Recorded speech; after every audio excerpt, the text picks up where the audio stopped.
प्राकृतिक रूप से व्यक्ति दो प्रकार के होते हैं। एक होते हैं दैवी प्रवृत्ति वाले और एक होते हैं आसुरी प्रवृत्ति वाले। ये व्यक्ति होते हैं, समूह नहीं होते हैं। इसका मतलब एक ही परिवार में कोई रावण भी निकल सकता है और उसी परिवार में कोई ऋषि मुनि भी निकल सकता है। भाई, हिरण्यकश्यपु का बेटा प्रहलाद एक ही परिवार में निकल गए। रावण का छोटा भाई विभीषण। अब देखिए, रावण दुष्ट प्रवृत्ति का निकल गया, कुंभकर्ण प्रवृत्ति से दुष्ट नहीं था, लेकिन परिवार का साथ दिया। विभीषण परिवार का साथ नहीं दिया, न्याय का साथ दिया। अब आप सोचिए कि एक ही परिवार में तीन प्रकार के लोग हो गए ना, दो ही प्रकार के नहीं हुए, तीन प्रकार के हो गए।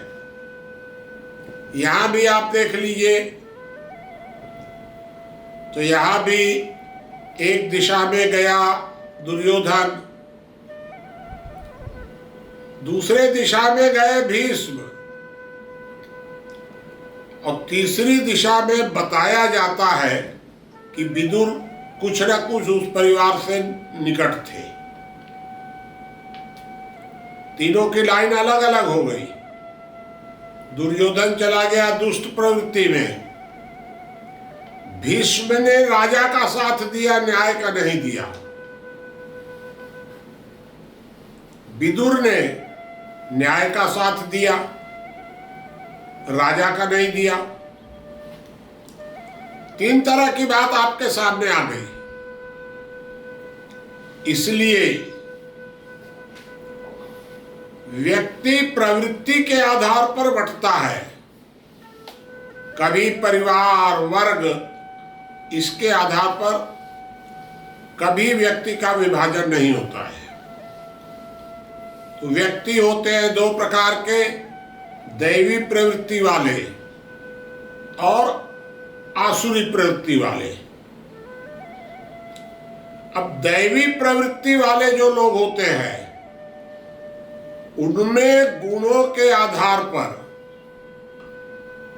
चार तरह का विभाजन होता है, और उस विभाजन को हम लोग कहते हैं मार्गदर्शक, रक्षक, पालक, सेवक।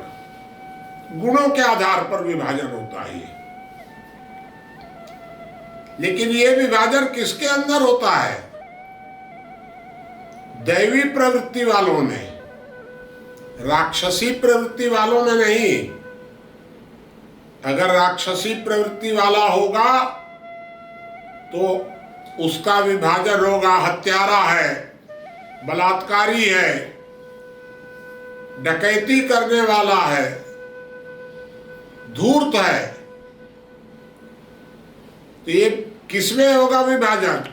ये विभाजन हमेशा होता है जो राक्षसी प्रवृत्ति के लोग हैं। राक्षसी प्रवृत्ति के लोगों में कभी भी मार्गदर्शक, रक्षक, पालक, सेवक का विभाजन नहीं होता है।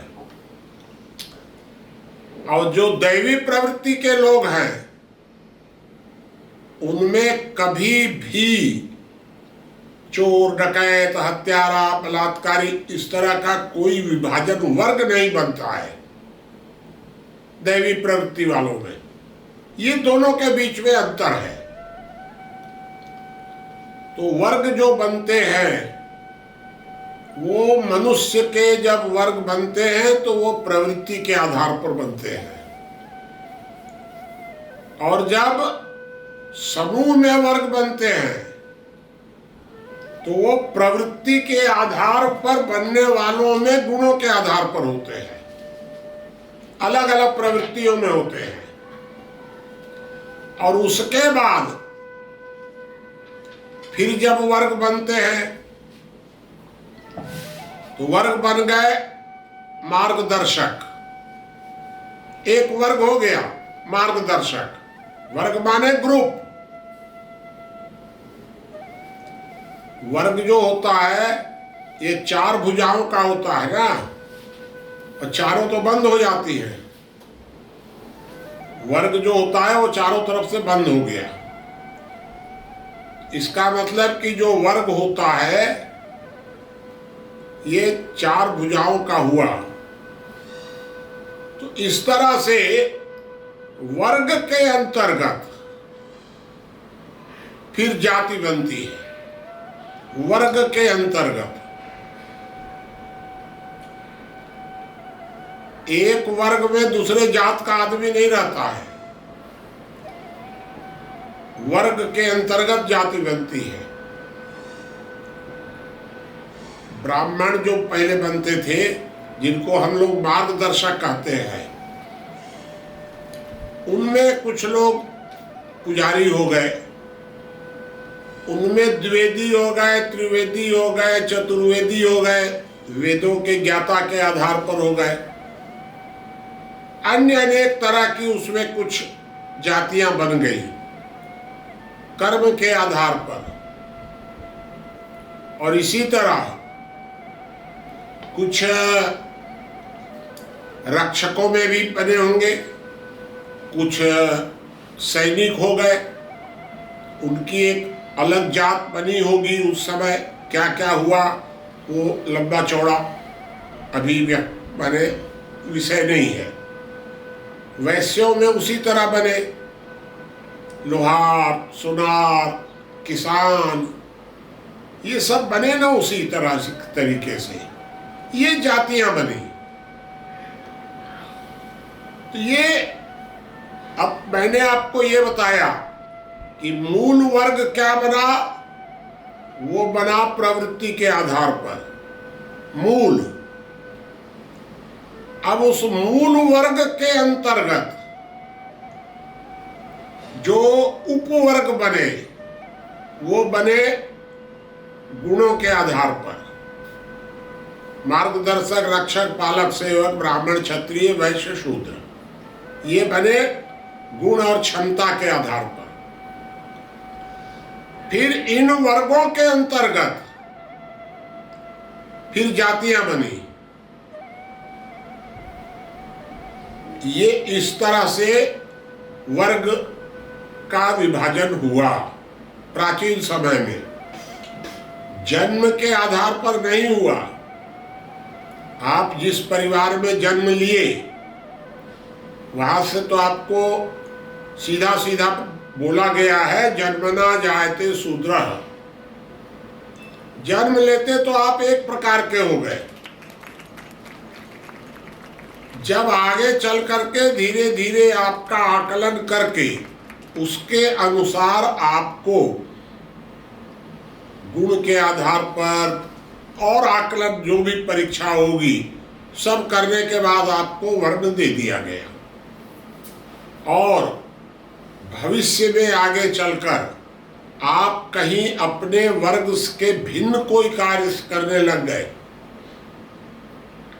तो आपका वर्ग बदल भी सकता था। हम लोग हैं अग्रवाल, अग्रवाल वैश्य। तो पहले अग्रवाल जो थे वो पहले तो क्षत्रिय वर्ण में थे, राजपूत थे। राजपूत में से एक आदमी वैश्य बन गए। तो जो वैश्य बन गए उनके साथ हम लोग अग्रवाल कहे जाने लग गए। इसका मतलब कि पहले तो बदलता था सब, जन्म ही एकमात्र आधार नहीं था। ये रहा इतिहास। चलिए खैर वो विषय नहीं है अभी। अब क्या हुआ कि वर्ग को रूढ़ बनाते हैं चालाक लोग। और चालाक माने अभी दुनिया में सबसे ज्यादा चालाक और धूर्त राजनीति में है। तो राजनेता वर्ग निर्माण शुरू किए, इन सब को तोड़कर जो व्यवस्था थी प्रवृत्ति के आधार पर उसको उन्होंने छोड़ दिया, गुणों के आधार पर उसको भी छोड़ दिया, कर्म के आधार पर उसको भी छोड़ दिया। इन लोगों ने वर्ण बना दिए जन्म के आधार पर।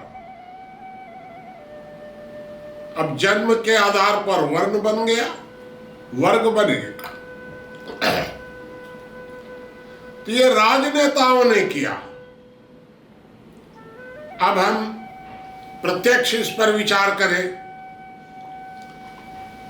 कि राजनेता हमेशा यह प्रयत्न करता है कि समाज कभी एकजुट न हो जाए। अगर समाज एकजुट हो जाएगा तो राजनेताओं को मैनेजर बना देगा, क्योंकि समाज अब जब एकजुट होगा तो राजनेता मालिक तो नहीं है। फिर हर राजनेता का दुनिया में, भारत में ही नहीं दुनिया में, हर राजनेता का यह उद्देश्य होता है कि समाज को कभी एकजुट नहीं होने देना है। दुनिया के कई जगह तो उतना कम भी है, ज्यादा भी है, कहीं कम ज्यादा है। भारत में तो 100% राजनेता यही काम करते हैं, 100%। कोई भी नेता होगा, चाहे वो गांव का नेता होगा या देश का नेता होगा, कोई भी नेता होगा तो वो वर्ग विभाजन करेगा ही, वर्ग निर्माण करेगा। वर्ग निर्माण करके वर्ग विद्वेष फैलाएगा और वर्ग विद्वेष फैला करके वर्ग संघर्ष तक ले जाएगा और वर्ग संघर्ष करा के पंच बन जाएगा। कोई भी नेता होगा, आप कोई ऐसा नेता अगर जानते हो कि जो वर्ग निर्माण के विरुद्ध हो, ऐसा कोई नेता अगर आप जानते हो तो हमको बता दीजिएगा। ऐसा नेता तो आपको खोजने से भारत में नहीं मिलेगा, एक भी नहीं मिलेगा। नेता है माने समाज को लड़ाएगा भिड़ाएगा ही। अब इनमें दो तरह के लोग होते हैं, जो साम्यवादी विचारों के होते हैं, वो खुल करके कहते हैं कि वर्ग संघर्ष हमारा मार्ग है, खुलेआम वर्ग संघर्ष कराते हैं, एकदम सामने आकर के कहेंगे लड़ जाओ। और जो साम्यवादियों के अतिरिक्त जितने लोग हैं, चाहे वो कांग्रेसी हो, भाजपाई हो, समाजवादी हो, फलाना हो, निकाना हो, कोई भी अगर नेता होगा तो वो चुपचाप गुप्त रूप से वर्ग संघर्ष कराएगा। वो कहेगा कि वर्ग संघर्ष नहीं होना चाहिए। अगर कोई वास्तव में साम्यवादी है, ईमानदार साम्यवादी है, तो वर्ग संघर्ष का समर्थन करेगा। और अगर कोई साम्यवादी नहीं है तो वर्ग संघर्ष का विरोध करेगा और वर्ग संघर्ष कराएगा। दोनों में कौन अच्छा है कौन बुरा है वो मेरा विषय भी का नहीं है।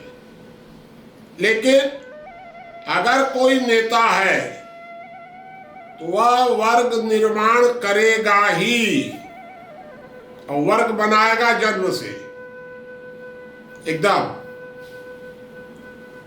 ये अब जब वर्ग निर्माण हो गया तो वर्ग बन गया, तो एक वर्ग किसके अंदर बना? व्यक्तियों में बना, दैवी प्रवृत्ति वालों में नहीं बना अलग, क्योंकि राजनेता तो दैवी और आसुरी प्रवृत्तियों का विभाजन स्वीकार ही नहीं करता है। समाज में वर्ग बने दैवी प्रवृत्तियों के अंतर्गत अलग और आसुरी प्रवृत्तियों के अंतर्गत अलग। लेकिन जो राजनेता जो वर्ग निर्माण कराना शुरू किए, इसमें आसुरी प्रवृत्ति के कोई अलग पहचान नहीं हुई, सब गड़बड़ रहा। मतलब कोई चोर डकैत कितना भी बड़ा अपराधी हो, वो उस वर्ग में शामिल हो सकता है। अब सोचिए आप जरा कि वर्ग निर्माण का ढांचा पूरा का पूरा बदल गया। अब देवासुर संग्राम नहीं होगा, अब लड़ाई होगी तो ब्राह्मण क्षत्रिय वैश्य पिछड़ा अगड़ा शुरू होगा, इनके बीच में लड़ाई होगी। अब लड़ाई होगी अगर, तो राम रावण की नहीं होगी, प्रवृत्ति के आधार पर नहीं होगी अब लड़ाई। अब लड़ाई होगी तो हिंदू मुसलमान के बीच में होगी। हिंदू चाहे डकैत हो, मुसलमान चाहे कितना भी दैवी प्रवृत्ति का हो, लड़ जाओ आपस में। 8 आधारों पर समाज में वर्ग निर्माण होता है, और वो 8 आधार जो हैं, ये स्वतंत्रता के समय ही निर्धारित हो गए। सबसे बड़ा वर्ग निर्माण का पूरा ढांचा बनाने वाला जो प्लानिंग था पूरा, ये इसमें अंबेडकर, नेहरू सबसे आगे थे। इसमें दोनों, इन्होंने वर्ग निर्माण का सारा ढांचा खींचा और सारे नेताओं को मजा आ गया, और इसलिए हिंदुस्तान के सब नेता इनकी दुहाई देते हैं। नेहरू जी का भी खूब मनाते हैं, अंबेडकर का भी मनाते हैं, सबको मजा आ गया, पटेल को भी मजा आ गया। वाह, बहुत कमाल का काम किया है नेहरू जी ने। सारे नेताओं को वर्ग निर्माण में आनंद आ गया भाई। 8 आधार पर वर्ग निर्माण की शुरुआत की गई, और वर्ग निर्माण के आधार के लिए भारत का संविधान बनाया गया। संविधान जो बना है, यह वर्ग निर्माण के हिसाब से बनाया गया। वर्ग समन्वय उसमें कहीं नहीं था। सारे वर्ग निर्माण की, वर्ग संघर्ष के सारे बीज संविधान में डाल दिए गए। अब वो बीज धीरे धीरे फिर पौधा बना, फिर पेड़ बन गया, पेड़ बन करके फल दे रहा है, और नेता लोग फल खा रहे हैं अब एकदम आराम से। और नेता लोग उन फलों को खा करके भाई मुटा रहे हैं। भले चाहे समाज चूल्हे भाड़ में चला जाए, कोई मतलब इनको नहीं है। तो वर्ग निर्माण यह राजनीतिक दलों ने कराया, और संविधान को उसका माध्यम बनाया। आज भारत का संविधान वर्ग संघर्ष का सबसे बड़ा एक केंद्र है। वो सारा जो वर्ग निर्माण और वर्ग संघर्ष है समाज में दिख रहा है आपको, सबका मुख्य आधार है संविधान। इसीलिए सब संविधान की दुहाई देते हैं, क्योंकि भाई अगर संविधान ही अगर सम्मानित नहीं रहेगा तब तो फिर सारा इनका नेता लोगों का सब दुकानदारी खत्म हो जाएगा।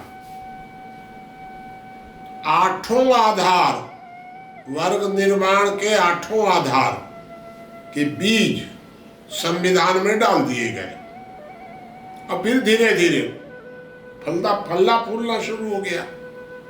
अब ये 8 बीज कौन कौन से हैं? एक है धर्म। धर्म की परिभाषा बदली गई और संप्रदाय को धर्म मान लिया गया।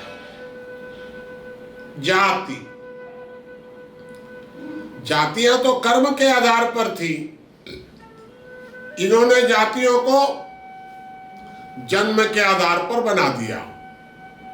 तो धर्म, जाति, भाषा, भाषावार प्रांत रचना। बताइए क्या जरूरत थी भैया भाषावार प्रांत रचना करने की आपको? ये भाषा के झगड़े संविधान में डाल दिया गया सर। क्षेत्रीयता, कोई आवश्यकता नहीं थी। प्रदेश सरकार की क्या जरूरत थी? सुरक्षा और न्याय तो केंद्र सरकार का विषय है। काहे को आपने सुरक्षा और न्याय आपने दे दिया प्रदेश को? क्या जरूरत थी ये देने की? तो आपने प्रदेशों को इस तरह से स्वायत्त बना दिया, मेरे हिसाब से कोई जरूरत ही नहीं थी एकदम। अब प्रदेशों को आपने इतना अधिकार दे दिया कि जो प्रदेश सरकारें हैं वो अपने को मालिक समझती हैं। तो अब केंद्र और प्रदेश अधिकारों के लिए लड़ते हैं। अरे ना समझो, यह केंद्र सरकार प्रदेशों से कभी क्यों नहीं पूछती है कि तुमने परिवारों को क्या दिया, तुमने गांवों को क्या दिया? तो प्रदेश सरकारों से कोई सवाल नहीं करता है कि उन्होंने गांवों को और प्रदेशों को क्या, परिवारों को क्या दिया, जिलों को क्या दिया, ये कोई नहीं पूछता है। ये प्रदेश और केंद्र आपस में लड़ते हैं अधिकारों के लिए। केंद्र सरकार को साफ साफ कहना चाहिए कि प्रदेश बतावे कि वे लोग गांवों को क्या अधिकार दे रहे हैं। आप बताइए। आप कहते तो है कि हमारा ये अधिकार, हमारा ये अधिकार, हमारा ये अधिकार। अरे तू ये भी तो बता कि नीचे वालों का क्या अधिकार? ये पूछने वाला कोई नहीं है। तो धर्म, जाति, भाषा, क्षेत्रीयता, उम्र, परिवार के अंदर उम्र का झगड़ा लगाने की क्या जरूरत? उम्र के आधार पर इन लोगों ने झगड़ा लगा दिया परिवार में। युवा शक्ति, युवा शक्ति, पता नहीं कहां से युवा शक्ति, एक ठो युवा शक्ति एक ठो ला करके झगड़ा पैदा कर दिया युवा और वृद्ध का। अब युवा सोचता है कि वृद्ध बाधक है, वृद्ध कहता है कि युवा नासमझ है। युवा को तो कोई अनुभव ही नहीं है, तो वृद्ध कहता है युवा अनुभवहीन है, और युवा कहता है कि वृद्ध नासमझ है। दोनों नासमझ हो गए। लड़ा दो दोनों को एकदम। परिवार जो होता है, परिवार में सब लोग होते हैं, महिला, पुरुष, युवा, वृद्ध, बालक, सक्षम, कमजोर, बीमार, सब तो परिवार में होते हैं। तो इन राजनेताओं ने मिलकर के और तोड़ दिया सबको। महिला पुरुष के नाम पर बांट दिया, गरीब अमीर के नाम पर बांट दिया। कोई भी व्यक्ति किसी भी समय गरीब भी हो सकता है, अमीर भी हो सकता है। ये तो उसकी अपनी क्षमता और योग्यता इस पर निर्भर करता है। भाई जब क्षमता और योग्यता पर निर्भर करता है और परिवार में सब प्रकार के लोग हैं, तो काहे को गरीब अमीर में बांटना है किसी को भी। जब दुनिया के कोई भी दो व्यक्ति एक समान होते ही नहीं है, तो फिर कोई अस्थायी रूप से गरीब अमीर कैसे हो जाएगा। अब इन नासमझों ने क्या किया है, मैं कह रहा हूं कि इन नेताओं ने लड़ाने के लिए क्या किया है, मदद करना शुरू किया। सरकार का काम किसी की मदद करना नहीं है। सरकार है कौन? सरकार तो बनाई गई है न्याय और सुरक्षा के लिए। सरकार मदद करने के लिए तो नहीं बनाई गई है। मदद कौन करेगा? मदद करेगा परिवार। अगर परिवार सक्षम नहीं है तो मदद करेगा गांव, मदद करेगा राष्ट्र, मदद करेगा समाज। राज्य कहां से हो गया मदद करने वाला बीच में? राज्य शुरू कर दिया मदद करना। ये गरीब और अमीर शब्द जो हैं, अनेक नासमझ लोग तो कहते हैं अमीरी रेखा बनाओ, तो कोई कहता है गरीबी रेखा बनाओ। ये सब रेखाएं बनाने की कोई जरूरत नहीं है समाज में। आप आराम से भी चलने दीजिए समाज को। और फिर इसी तरह से गरीब अमीर को बांटते बांटते ये लोग हैं किसान, मजदूर, गांव, शहर। किसान कौन होता है? आज तक तो मैं समझा ही नहीं कि किसान जात कहां से आ गई। ये नासमझ लोग जो हैं, वो लोग कहते हैं कि ये किसान है, ये मजदूर है। ये बताइए, एक ही परिवार में एक हो गया सैनिक, एक हो गया व्यापारी, एक करने लगा खेती। परिवार को क्या कहिएगा आप? परिवार तो एक है। और उस खेती में सैनिक जब छुट्टी में आता है, 2 महीने के लिए छुट्टी में आया, तो खेत में काम करने चला गया। व्यापारी भी अगर वो इतवार को छुट्टी है, दुकान बंद है, तो खेत में चला गया काम करने।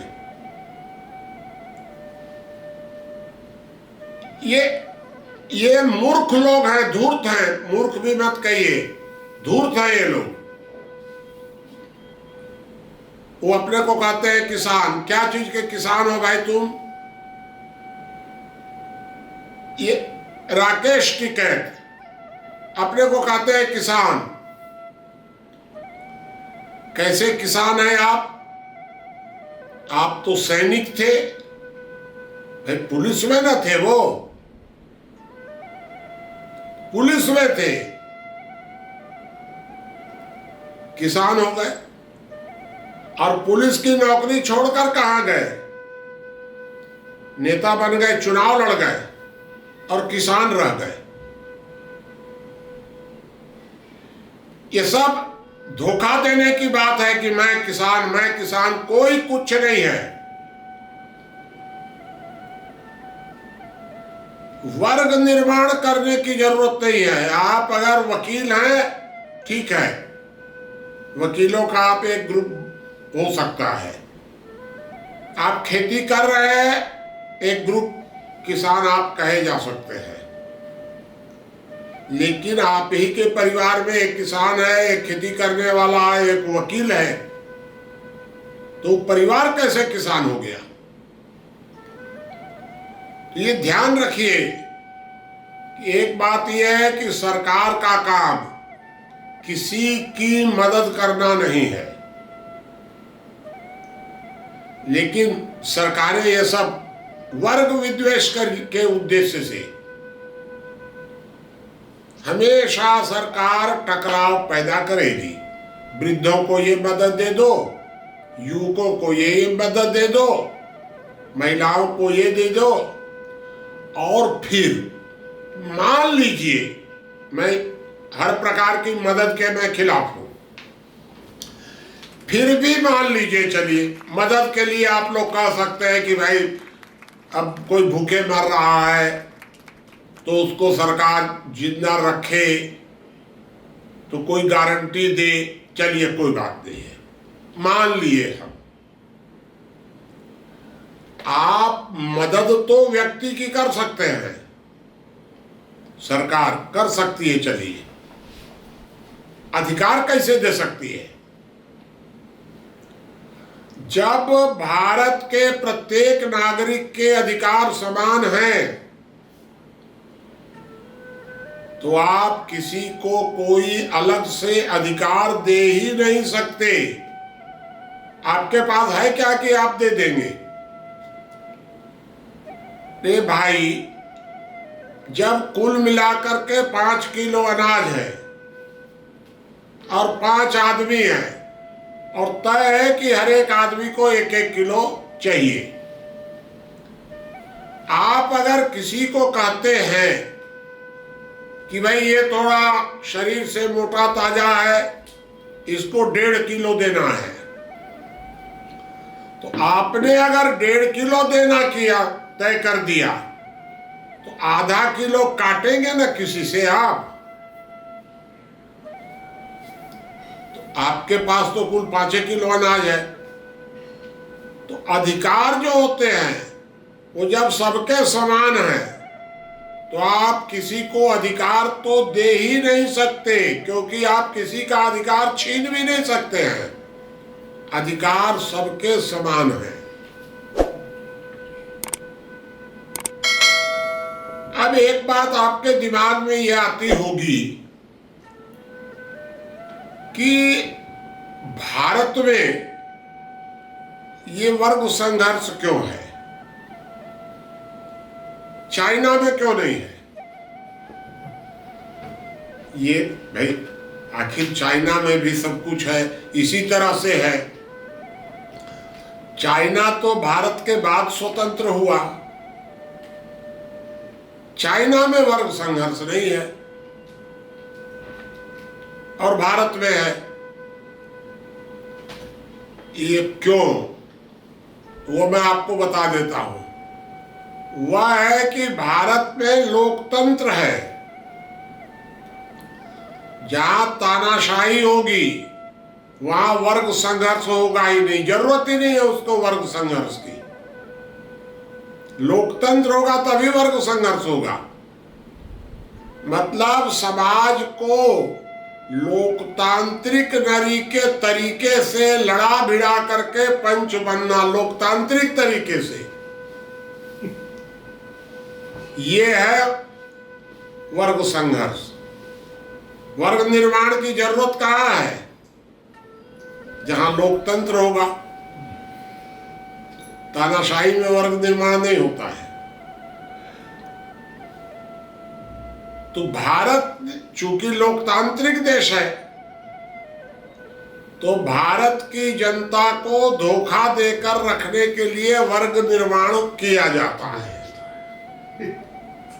अब आपके सामने दुविधा पैदा हो जाएगी कि लोकतंत्र और तानाशाही की, तो वो अलग विषय है, वो आज का विषय नहीं है। लेकिन मैं आपको ये बता दिया कि लोकतांत्रिक तरीके से, क्योंकि तानाशाही में जो होता है वो तानाशाही में लोकतांत्रिक तरीके से तो होता नहीं है, तो वहां तो बलपूर्वक होता है सब, तो वहां बलपूर्वक होता है। लेकिन लोकतांत्रिक देशों में फूट डालो, और इसीलिए लोकतांत्रिक देशों में जनहित की चर्चा नहीं होती है, जनप्रिय की चर्चा होती है, लोकप्रिय। जितने लोकतांत्रिक देश होंगे वहां अपराधियों के साथ भी साठगांठ होती है गुप्त रूप से। भाई देखिए, वर्ग अगर बना तो वर्ग में सबसे ज्यादा फायदे में कौन रहेगा? अपराधी। अपराधी वर्ग में शामिल हो गया तो प्रवृत्ति, देवता और राक्षस, सोशल और एंटी सोशल का विवाद तो खत्म हो गया। अब विवाद क्या आ गया? ब्राह्मण, क्षत्रिय, वैश्य, हिंदू, मुसलमान, गरीब और अमीर, जात का झगड़ा, भाषा का झगड़ा, क्षेत्रीय महिला और पुरुष, ये आ गया। अब विवाद नहीं रहा है अच्छे और बुरे का, तो सारे बुरे लोग शामिल हो गए इसमें। अब सारे बुरे लोग जो है वो राज्य के साथ हो जाएंगे। हो गया उद्देश्य। राज्य का काम था अपराध नियंत्रण, तो सारे बुरे लोग कहते हैं राज्य को कि भूख मिटाओ, सुविधा दो। सारे बुरे लोग अपराध नियंत्रण को सर्वोच्च प्राथमिकता नहीं देंगे। तो वर्ग निर्माण यह लोकतांत्रिक देशों की बीमारी है, और वर्ग निर्माण का सबसे ज्यादा फायदा राजनीतिक दलों के लोग या राजनेता उठाते हैं। और राजनेताओं में भी आपराधिक प्रवृत्ति के लोग सबसे ज्यादा फायदे में रहते हैं, और इसीलिए सारे क्रिमिनल नेता बनना चाहते हैं। देख लीजिए पार्लियामेंट में सारे क्रिमिनल किसी तरह नेता बनने के लिए प्रयत्न करते रहते हैं, क्योंकि उससे बढ़िया तो कोई जगह नहीं है। ये मैंने आपके सामने बताया। अब प्रश्न उठता है आरक्षण। आरक्षण वर्ग संघर्ष कराने का सबसे अच्छा हथियार है। आरक्षण से अच्छा और कोई हथियार नहीं है। आरक्षण का जो भी सहारा लिया जाता है उसका उद्देश्य है सीधा सीधा वर्ग विद्वेष और वर्ग संघर्ष कराना। अब आरक्षण जो है वो योग्यता को, मैंने आपसे कहा, क्या सबसे शुरू में कहा कि वर्ग बनते थे योग्यता के आधार पर। जो मार्गदर्शक, रक्षक, पालक, सेवक, ये वर्ग बनते थे, तो सबसे पहला बंटवारा हुआ प्रवृत्ति के आधार पर। प्रवृत्ति के आधार पर बने वर्गों के अंदर उपवर्ग बने क्षमता और गुणों के आधार पर। उसके अंतर्गत जातियां बनी कर्मों के आधार पर। और आरक्षण जो है वो सबको समाप्त कर दिया। आपको आरक्षण के बाद ना आप कर्म के आधार पर इकट्ठे हुए, न गुणों को आधार माना गया, न प्रवृत्ति को आधार माना गया। आधार क्या माना गया? वर्ग। आरक्षण सबसे घातक है। ये आरक्षण जो है वो स्वतंत्रता के पहले समाज व्यवस्था में आरक्षण था, वह भी घातक था। जब आपने जन्म के आधार पर वर्ण निर्धारित कर दिया और जन्म के आधार पर जाति निर्धारित कर दी, तो घातक हुआ, परिणाम हुआ गुलामी। भारत इतना समृद्ध होते हुए, आर्थिक दृष्टि से समृद्ध था भारत, वैचारिक दृष्टि से दुनिया में समृद्ध था भारत। तो आर्थिक, वैचारिक सब प्रकार से समृद्ध होते हुए भी भारत गुलाम रहा इतने वर्ष। उसका सिर्फ एक कारण था कि आपने योग्यता को कुचलकर और आपने जाति के आधार पर वर्ण बना दिए। उसको, उस व्यवस्था को धीरे धीरे कमजोर कर रहे थे हमारे विद्वान, गांधी, दयानंद वगैरह बहुत लोग, कि नहीं भाई ये आरक्षण नहीं होना चाहिए, तोड़ो इस आरक्षण को। ये लोग उस आरक्षण को तोड़ रहे थे, कमजोर कर रहे थे समाज में। और ये आ गए संविधान बनाने वाले, सब उसमें शामिल हैं, सारे नेता। तो सारे नेताओं ने मिलकर के और जातीय आरक्षण, संविधान में आरक्षण दे दिया। ये आरक्षण बहुत बड़ी समस्या है। कोई आरक्षण किसी को नहीं होना चाहिए। आरक्षण किसको मिलेगा? आरक्षण सिर्फ एक जात को मिलना चाहिए। व्यक्ति तो दो प्रकार के हैं, दैवी प्रवृत्ति और आसुरी प्रवृत्ति। तो आरक्षण मिलना चाहिए दैवी प्रवृत्ति वालों को। आसुरी प्रवृत्ति वालों से दैवी प्रवृत्ति वालों की सुरक्षा की गारंटी, ये गारंटी ही तो आरक्षण है। बाकी आरक्षण काहे को होगा? क्योंकि लक्ष्य क्या है? समाज में दो प्रकार के लोग हैं, अच्छे और बुरे। अच्छे लोगों को आरक्षण मिलेगा, बुरे लोगों को रोक टोक होगी, जेल मिलेगी, फांसी पर चढ़ा दीजिए बुरे लोगों को। ये सब प्रकार के आरक्षण, बताइए अब ये आदिवासी के नाम पर, दलित के नाम पर, महिलाओं के नाम पर सारे राजनेता और इन राजनेताओं के पालित पोषित साहित्यकार, फलाना ढिकाना, इनको ये स्वार्थी है सब।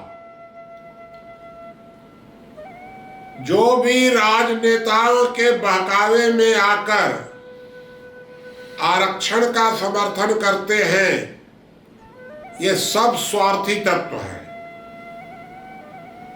कोई आरक्षण किसी को नहीं होना चाहिए। सब आप कंपटीशन के आधार पर जाइए। सरकार सिर्फ इतना गारंटी एक दे सकती है चाहे तो, कि भाई हम किसी को मरने नहीं देंगे, बस, उससे ज्यादा कुछ नहीं। ये मरने नहीं देंगे, ये भी उसका कोई विशेषाधिकार नहीं, अधिकार उसको नहीं मिलेगा कि हम तुमको मरने नहीं देंगे। ये मेरा स्वैच्छिक कर्तव्य है कि हम तुमको मरने नहीं देंगे। भूखा नहीं मरने देंगे। हाँ, भूखे भूखे। हाँ, ठीक नरेंद्र जी ने कहा कि हम तुमको भूखे नहीं मरने देंगे। बस इसके आगे हमारी कोई, आप बीमारी से मरते हैं, फिर मान लीजिए करना है तो हम थोड़ी मोड़ी ऐसे लोगों की मदद कर सकते हैं विशेष परिस्थिति में, लेकिन अधिकार नहीं दे सकते हैं। सारे राजनेताओं ने, चाहे वो किसी भी राजनीतिक दल के हो, चाहे वो भाजपा वाले हो, चाहे कांग्रेस वाले हो, चाहे कम्युनिस्ट हो, चाहे सोशलिस्ट हो, नेता माने, नेता का मतलब धूर्त, ठग, एकदम समझ लीजिए। तो जो नेता है वो हमेशा वर्ग विद्वेष बढ़ाएगा और वर्ग संघर्ष कराएगा। इसका समाधान क्या हो सकता है? वही समाधान तो इसका यही है कि हम समाज के अंदर इस विचार को जागृत करें कि हमें किसी भी आधार पर हम किसी वर्ग निर्माण का समर्थन नहीं करेंगे। एक केवल, और तब अब आप वर्ग का विरोध करेंगे तो वर्ग निर्माण का विरोध करेंगे तो दुश्मनी मोल लेंगे। अब आप अपना व्यापार करेंगे कि खेती करेंगे कि मजदूरी करेंगे कि दुश्मनी मोल लेंगे, समस्या तो है आपके सामने। तो विरोध भी मत करिए। मेरी सलाह है आपको, अगर आप सक्षम हैं, कर सकते हैं तो करिए, नहीं तो विरोध मत करिए। कॉमन सिविल कोड का समर्थन करिए। ये सब मर जाएंगे कॉमन सिविल कोड के बाद, कोई कुछ नहीं रहेगा। कॉमन सिविल कोड अगर आ जाएगा तो गरीब अमीर का झगड़ा खत्म, महिला पुरुष का झगड़ा खत्म, हिंदू मुसलमान का खत्म, जात पात जितना सब खत्म हो जाएगा, कुछ नहीं। कॉमन सिविल कोड, एक मांग शुरू करिए, इसमें किसी से झगड़ा नहीं पैदा होगा आपको। कॉमन सिविल कोड की मांग करिए। वर्तमान समय में जो आरक्षण का विरोध कर रहे हैं ये स्वार्थी तत्व है। ये आरक्षण का विरोध नहीं करते हैं, ये अपने स्वार्थ के कारण आरक्षण का विरोध करते हैं। इनसे कहिए कि सब आरक्षण खत्म हो जाएगा तो ये तो खाली क्या, एक ठो आरक्षण खत्म होना चाहिए बस, बाकी सब कोई हर्जा नहीं है। एकदम गलत है। ये चालाक लोग तो अब यह भी कहते हैं कि आरक्षण दीजिए आप गरीब अमीर के नाम पर, आर्थिक आधार पर आरक्षण। कोई आरक्षण की जरूरत नहीं है, चाहे वो आर्थिक आधार हो, चाहे वो धार्मिक आधार हो, चाहे कोई आधार हो, किसी प्रकार का आरक्षण की जरूरत नहीं है। लेकिन आरक्षण का विरोध करके आप झंझट में मत पड़िए। हम लोगों को करने दीजिए विरोध, क्योंकि हम लोग तो झंझट में कोई खास बात नहीं है। आप लोग ज्यादा झंझट में मत पड़िए। आप केवल एक काम करिए, किसी आरक्षण का समर्थन मत करिए, किसी वर्ग निर्माण में मदद मत करिए। अब आप कहिएगा कि हम मदद नहीं करेंगे, अलग थलग कर दिए जाएंगे। तो हम क्या करें अब ऐसी परिस्थिति में? मजबूरी है, जो मजबूरी के आधार पर करिए, दिल से मत करिए। मजबूरी में जो स्थिति है करना पड़ेगा। मान लीजिए कि आप मुसलमान हैं, एक कल्पना कर लीजिए, अब आप मुसलमानों का विरोध करेंगे, सावरकरवादी आपको अपने साथ जोड़ेंगे नहीं। सावरकरवादी कहेंगे सब मुसलमान गंदे हैं, और आपने मुसलमानों का विरोध कर दिया, तो आप कहां जाएंगे? मजबूरी एक अलग बात है, लेकिन दिल से आप मत करिए समर्थन। वर्ग निर्माण का समर्थन मत करिए, आरक्षण का समर्थन मत करिए।